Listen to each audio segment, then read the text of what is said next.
अभी तो रीता कौशिक है, फैमिली कोर्ट की जज है, जिन्होंने 5 लाख की एलिजिबल डिमांड की थी। 43 पेज का सुसाइड नोट लिखा गया है, 1.5 घंटे की वीडियो बनाई गई है, फिर भी कोई एक्शन नहीं हुआ है। एफआईआर में जज साहब का नाम नहीं है। क्या कोई जज भगवान है? क्या जज को सजा नहीं मिल सकती? अगर जज गलती करेगा तो उसे भी सजा मिलेगी, उसे भी जेल जाना पड़ेगा, उसे भी जनता के सवालों का सामना करना पड़ेगा। ये जुडिशियल टेररिज्म, जुडिशियल इम्यूनिटी के नाम पे करप्शन और बर्दाश्त नहीं किया जाएगा। हम डिमांड करते हैं कि जो जज रीता कौशिक है, फैमिली कोर्ट की प्रिंसिपल जज, उनके खिलाफ एक इंक्वायरी कमीशन गठित किया जाए और अगर दोषी निकलती है तो उनके ऊपर एफआईआर हो और उनको अरेस्ट किया जाए और एक समाज में एक संदेश दिया जाए कि अगर जुडिशरी गलत करेगी तो उसके खिलाफ भी एक्शन लिया जाएगा। लोकतंत्र में चाहे लेजिस्लेचर हो, चाहे वो एग्जीक्यूटिव हो, चाहे जुडिशरी हो, एट लास्ट वो सब अकाउंटेबल है जनता के प्रति। जनता ही सुप्रीम, डेमोक्रेसी में आदमी ही सुप्रीम है, जनता ही सुप्रीम है। कोई ऐसा जुडिशियल कोई इम्यूनिटी नहीं है। अगर आप गलत करेंगे हम आपके खिलाफ आवाज उठाएंगे। क्या नाम है? मेरा नाम केटी शाह है, मैं नेशनल प्रेसिडेंट हूँ council for man affairs Delhi का। क्या लगता है आपको कि अतुल सुभाष को जानबूझ के परेशान किया था? सर, एक आदमी मजबूर होके न्याय व्यवस्था में धक्के खाता है सालों साल और अपनी जान दे देता है। अगर किसी को न्याय पाने के लिए अपनी जान देनी पड़े तो लानत है इस कोर्ट पे, लानत है इस कचहरी पे, लानत है इस व्यवस्था पे। नहीं चाहिए ऐसी व्यवस्था। जंगल राज बना दो, जो चीज को चाहे मार दे, जो चीज को चाहे खत्म कर दे। अगर ये व्यवस्था न्याय नहीं दे सकती तो जनता के टैक्स पेयर से इन्हें सैलरी लेने का कोई अधिकार नहीं है। इसीलिए हम आवाज उठाएंगे, क्योंकि जो मरा है वो बेगुनाह था। उसकी मौत उसकी बेगुनाही का सबूत है। मैं उसकी बेगुनाही का सबूत हूँ, देश के लाखों मर्द उसकी बेगुनाही का सबूत है। ये कब की घटना है सर? कब का घटना है ये? अतुल सुभाष ने 8 तारीख को सुसाइड किया है बैंगलोर में, और जब से उन्होंने सुसाइड किया पूरे देश की आत्मा झकझोर गई है। पूरा देश इस पे आक्रोशित है। 8 तारीख को पूरा डिटेल बताइए। 8 तारीख को कितने महीने, कौन से महीने? इस महीने दिसंबर में 8 तारीख की रात को उन्होंने सुसाइड किया था। उन्होंने सुसाइड से पहले 43 पेज का सुसाइड नोट छोड़ा है, 1.5 घंटे की डाइंग डिक्लेरेशन वीडियो बनाई है। क्लियर कट जज साहब का नाम है। 5 लाख रुपए रिश्वत मांगे गए थे। जब उन्होंने 5 लाख रुपए रिश्वत नहीं दिए तो उनको टारगेट करने लग गए। 120 डेट लगी उनकी। बैंगलोर से बंदा हर महीने जौनपुर आ रहा है, क्या नौकरी करेगा? 83,000 रुपए कमाता है, 40,000 रुपए का मेंटेनेंस बांध दिया गया। ये कहाँ से उचित है? उसकी पत्नी खुद जॉब करती है। क्यों नारी अपना खुद का सम्मान नहीं कर सकती? जब नारी सशक्तिकरण की बात होती है, क्यों वो जो मेंटेनेंस है, गुजारा भत्ता का, भिक्षा का कटोरा लेके पुरुषों के सामने खड़ी होती है? बदलाव की मांग चाहते हैं सर, हम जेंडर न्यूट्रल लॉ चाहते हैं। हम चाहते हैं जहाँ औरत गलत हो उसको न्याय मिले, जहाँ मर्द बेचारा, जहाँ औरत के साथ अन्याय हो रहा है उसको न्याय मिले, जहाँ मर्द के साथ अन्याय हो उसे भी न्याय मिले। सिर्फ जेंडर की वजह से औरत को निर्दोष और पुरुष को हमेशा दोषी करार नहीं दिया जा सकता। इसलिए हम जेंडर न्यूट्रल लॉ की मांग करते हैं। मैं भी बनारस से आ रहा हूँ। मेरा भी नाम अतुल केसरी है और मैं भी पिछले 10 सालों से इसी तरीके से न्याय व्यवस्था से प्रताड़ित हूँ और तारीख पे तारीख झेल रहा हूँ। हमको भी न्याय नहीं मिल पा रहा है। जिस तरीके से अतुल सुभाष को आत्महत्या के लिए विवश किया गया, उसी तरीके से मैं भी प्रताड़ित हूँ और मैं चाहता हूँ अतुल सुभाष जैसे लाखों युवा हैं जो आत्महत्या कर रहे हैं। साल में NCRB का डेटा है जो आत्महत्या कर रहे हैं। तो हम सभी लोगों के लिए एक बेहतर कानून व्यवस्था चाहते हैं, समान नागरिक संहिता चाहते हैं। जो कानून पुरुषों के पक्ष में, जो कानून महिलाओं के पक्ष में, वही कानून हम पुरुषों के पक्ष में चाहते हैं। और महिला आयोग है तो पुरुष आयोग भी होना चाहिए, जहाँ पे पुरुष भी अपनी बात को रख सकता है। इसी पे हम अपने बात को खत्म करते हैं। निकल गए इनकी फैमिली कोर्ट में प्रैक्टिस करते हुए, और एक गोरख धंधा फैमिली कोर्ट का इन्हें पता है, और एक भी वकील ने यहाँ आवाज नहीं उठाई। लेकिन इन वकील साहब का मैं सम्मान करता हूँ, जिन्होंने हिम्मत उठाई और ये कह रहे हैं कि फैमिली कोर्ट का जो गोरख धंधा अंदर होता है उसका मैं पर्दाफाश करूंगा, उसके बारे में बोलूंगा। समर्थन करते हैं? देखिए, आंशिक रूप से समर्थन करता हूँ,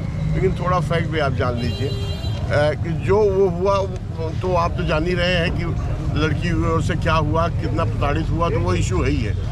अब मामला है कि यहाँ 4 फैमिली कोर्ट है जिसमें 3 वर्क कर रही हैं। यहाँ पर ये प्रिंसिपल जज है जिन पर एलिगेशन लगाया जा रहा है रीता कौशिक। अब उस पर समस्या ये है कि इनके ऊपर लगाया जा रहा है, जो आया है बहुत खुल के, कि ये हर हफ्ते तारीख देती थी। इनके ऊपर एलिगेशन यही है, इन्होंने अनड्यू इंटरेस्ट दिखाया और हर हफ्ते तारीख देती थी।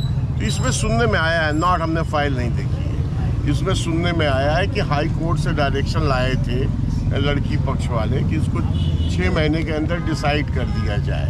तो इसी के मद्देनज़र वो हर हफ्ते तारीख लगाना उनकी मजबूरी हो गई थी, जज साहब की, माननीय जज साहब की। क्या लगता है आपको जज साहब अपनी जगह सही है? देखिए, अगर हाई कोर्ट का डायरेक्शन है तो उसके मद्देनज़र वो लगाया है, तो मेरे हिसाब से हाई कोर्ट तो इस पूरे मामले के संज्ञान लेके जांच कर ही रहा है। वो अपना देगा, जज साहब अपना सुनाएगा और पेशकार तो सभी जज यहाँ के जितने चोर हैं सब चोर हैं, डायस पर बैठ के पैसा लेते हैं। और फैमिली कोर्ट का जो माधव पेशकार है वो तो सुपर चोर है, डकैत है।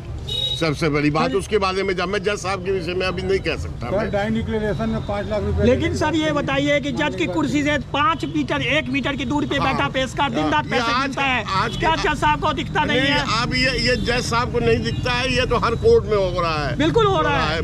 कि हम लोग देते हैं, मजबूर है, क्लाइंट देता है, वो होता है कि पेशी के नाम पर लिया जाता है। एक दस्तूरी बन गई है, इसको लीगलाइज कर दिया गया। और हाई कोर्ट के बड़े बड़े जज, जो सुप्रीम कोर्ट के चीफ जस्टिस भी उसको आज देश के 70 साल बाद भी खत्म नहीं कर पाए हैं। सर घूस लेना कहाँ से लीगलाइज हो गया, आप बता रहे हैं? आप वहीं बैठ के ले रहे हो, पेशकार ले रहे हो, और उसी पैसे से उनका जो पीठासीन अधिकारी है उनका दोपहर का नाश्ता खाना आता है। ये भी फैक्ट है। इसके पीछे का पूरा बताइए मामला। देखिए, हमने प्रोटेस्ट किया था। जो अतुल सुभाष है 34 इयर्स के सॉफ्टवेयर इंजीनियर बैंगलोर के, उनका मैट्रिमोनियल डिस्प्यूट चल रहा था। इतने प्रताड़ित हो गए वो, कारण जो भी रहा हो, कि उन्होंने आत्महत्या कर ली। 43 पेज का सुसाइड नोट छोड़ा है, 1.5 घंटे की वीडियो छोड़ी है। और उस सुसाइड नोट में सबसे पहला एलिगेशन डिस्ट्रिक्ट कोर्ट की जज रीता कौशिक के खिलाफ है। उन्होंने 5 लाख रुपए रिश्वत की डिमांड की थी, और जब उन्हें रिश्वत नहीं दिया उसने, तो उन्होंने उसको अनड्यू टारगेट किया, उनकी बेइज्जती करती थी, उन्हें ह्यूमिलेट करती थी कोर्ट में, उनकी जल्दी डेट पड़ रही थी, और भी बहुत सारे रीजन है। उसी में उसने अपनी पत्नी और ससुराल वालों पर भी आरोप लगाए। बैंगलोर पुलिस ने FIR दर्ज की। FIR दर्ज करने के बाद देश में इतना आक्रोश था कि पुलिस ने त्वरित कार्रवाई करते हुए जौनपुर की जो सिंघानिया है, निकिता सिंघानिया, उसकी मदर निशा सिंघानिया, उसके भाई और उसके चाचा को पुलिस अरेस्ट करके ले चुकी है। गुड़गांव से कल वो अरेस्ट हुई है, लेकिन उस FIR में कहीं भी जज रीता कौशिक का नाम नहीं है। मैं ये मांग करता हूँ कि अगर डाइंग डिक्लेरेशन की वैल्यू है, डाइंग डिक्लेरेशन के बेसिस पे निकिता कौशिक को अरेस्ट किया जा सकता है, सॉरी नितिका सिंघानिया को अरेस्ट किया जा सकता है, निशा सिंघानिया को अरेस्ट किया जा सकता है, उसके भाई को अरेस्ट किया जा सकता है, तो उसी डाइंग डिक्लेरेशन पे एडिशनल कोर्ट की जो फैमिली कोर्ट की जो प्रिंसिपल जज है रीता कौशिक, उनको क्यों नहीं गिरफ्तार किया जा रहा है? उनके साथ ये स्पेशल ट्रीटमेंट क्यों है? उनका क्यों नहीं FIR में नाम है? क्या जज भगवान होता है? क्या जज गलत नहीं करता? और अगर जज गलत करे तो क्या हमारी सुनवाई कहाँ होगी? उसके खिलाफ क्यों नहीं कार्रवाई होगी? इसलिए हम डिमांड करते हैं कि इंक्वायरी कमीशन बनाया जाए इस जज के खिलाफ, और अगर ये गलत है तो इनके बाद FIR हो और इन्हें अरेस्ट किया जाए। सिर्फ जज हैं इसलिए उनको बख्शा नहीं जा सकता। हम लोग दिल्ली से आए थे, और यहाँ हमने जो अतुल सुभाष के वकील थे दिनेश मिश्रा जी, उनसे बात की थी। उन्होंने पहले भी जो स्टेटमेंट दिया था बहुत कंफ्यूजिंग था। मैंने उनसे बात की थी, मैंने समझाया था कि जो आपकी स्टेटमेंट थी उससे अतुल का जो केस है बहुत कमज़ोर हुआ है, आपने ऐसा स्टेटमेंट क्यों दिया? उन्होंने कहा कि मैं उसका केस डायरेक्ट नहीं देखता था, मेरा जूनियर देखता था, मैंने उसका सुसाइड नोट नहीं पढ़ा था, और मुझसे तब सारी बातें नहीं पता थी, इसीलिए मैंने ऐसा स्टेटमेंट दे दिया, और मैं बताऊंगा, मैं जांच की मांग करूंगा। और वो हमारे साथ यहाँ आए थे, लेकिन फिर यहाँ गोलमोल बातें कह के वो चले गए। जब जुडिशरी पे सवाल उठाया गया, जब जज के खिलाफ एक्शन लेने की बात आई, तो वो यहाँ से निकल गए। तो कहीं ना कहीं जो उनकी भूमिका है वो काफ़ी मुझे डाउटफुल लग रही है। और जब एक आदमी जो पीड़ित था, जो मर गया, जब उसका वकील उसके मरने के बाद एक स्टेटमेंट देने से कतरा रहा है, जब जांच की डिमांड करने से कतरा रहा है, तो आप समझ सकते हैं वो आदमी यहाँ किस हालात में केस लड़ रहा होगा। जज उसके खिलाफ थी, उसका जो अपोजिट पार्टी, उसकी जो पत्नी थी, ससुराल वाले उसके खिलाफ थे। ये लड़की का घर था, वो समस्तीपुर बिहार का था, बैंगलोर में काम करता था, एक 3rd प्लेस पे आता था, वो हॉस्टाइल फील करता था। उसका खुद का वकील पूरी तरह से तन मन धन से उसके साथ नहीं था। उसके बढ़ने के बाद भी उसका वकील हिचक रहा है उसे पक्ष बयान देने का। तो अगर जिसको ऐसा वकील मिले उसे न्याय कहाँ से मिलेगा? मैंने बहुत कोशिश की थी वकील साहब को समझाने की।